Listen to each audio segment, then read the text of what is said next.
চলছে সিঙ্গাপুরের বিপক্ষে বাংলাদেশের প্রস্তুতি।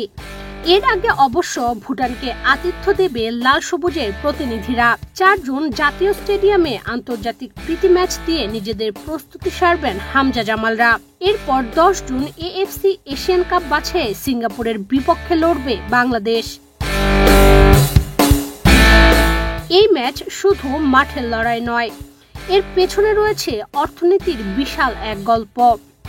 ঘরের মাঠে হামজা চৌধুরী, সামিদ সোম আর ফাহমিদুল ইসলামের মতো প্রবাসী তারকাদের প্রথম ম্যাচ বলেই বেড়ে চলেছে দর্শকদের উন্মাদনা। ছাড়ার ৪৮ ঘন্টা পার হওয়ার আগেই বিক্রি হয়ে গেছে ম্যাচের সব টিকিট। টিকিট বিক্রি ও বিভিন্ন কর্পোরেট প্রতিষ্ঠান থেকে স্পন্সরশিপ বাবদ আয় বাফুফের অর্থনীতির পাশাপাশি লোকাল মার্কেটে বিশাল প্রভাব ফেলবে। ফুটবল এখন আর শুধু একটি খেলা নয়, এটি ঘিরে তৈরি হয়েছে বিশাল এক ইন্ডাস্ট্রি। দেরি হলেও বাংলাদেশ ফুটবল ফেডারেশন বাফুফে বুঝতে পেরেছে এই ইন্ডাস্ট্রির গুরুত্ব। এএফসি এশিয়ান কাপ বাছাইয়ের প্রথম ম্যাচে ভারতের সঙ্গে ড্র করে বাংলাদেশ। একই দিনে হংকং সিঙ্গাপুরের ম্যাচটিও ড্র হয়। ফলে বাংলাদেশ সিঙ্গাপুর দুই দলের জন্য ম্যাচটি বেশ গুরুত্বপূর্ণ। আর গুরুত্বপূর্ণ ম্যাচে বাফুফের আর্থিক অবস্থায় প্রভাব ফেলতে যথেষ্ট।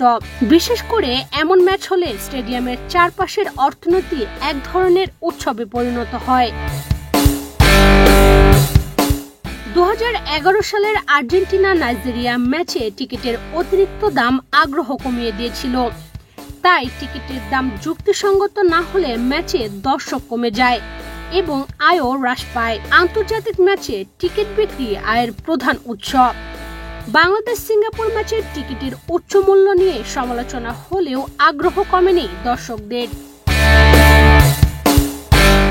যেখানে বড় ম্যাচ সেখানে ব্যবসাও বাড়ে।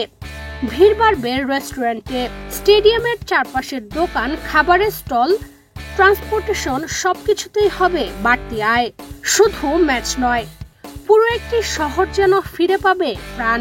একদিনের ম্যাচ হলেও আবাসিক হোটেলগুলোতে বাড়বে বুকিং। বেশ লাভবান হন খুচরা ও ক্ষুদ্র ব্যবসায়ীরা। ম্যাচ জুড়ে জার্সি, পতাকা, খাবার পানীয় বিক্রি করে দিনে বেশ ভালো আয় করেন অনেক ক্ষুদে ব্যবসায়ী। ২০,০০০ দর্শকের একটি ম্যাচ ৩০০ থেকে ৫০০ ক্ষুদ্র ব্যবসার জন্য সরাসরি আয়ের উৎস হতে পারে। এছাড়া পরিবহন খাতেও বাড়বে আয়।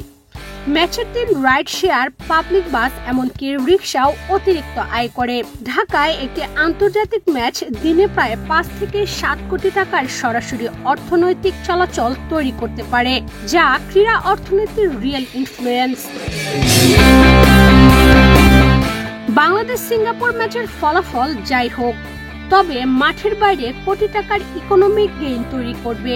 খেলা নিয়ে পরিকল্পনা করলে শুধু জয় নয়, দেশও লাভবান হয়, উপকৃত হয় স্থানীয় অর্থনীতি। এই ম্যাচের আসল প্রভাব তো এখানেই।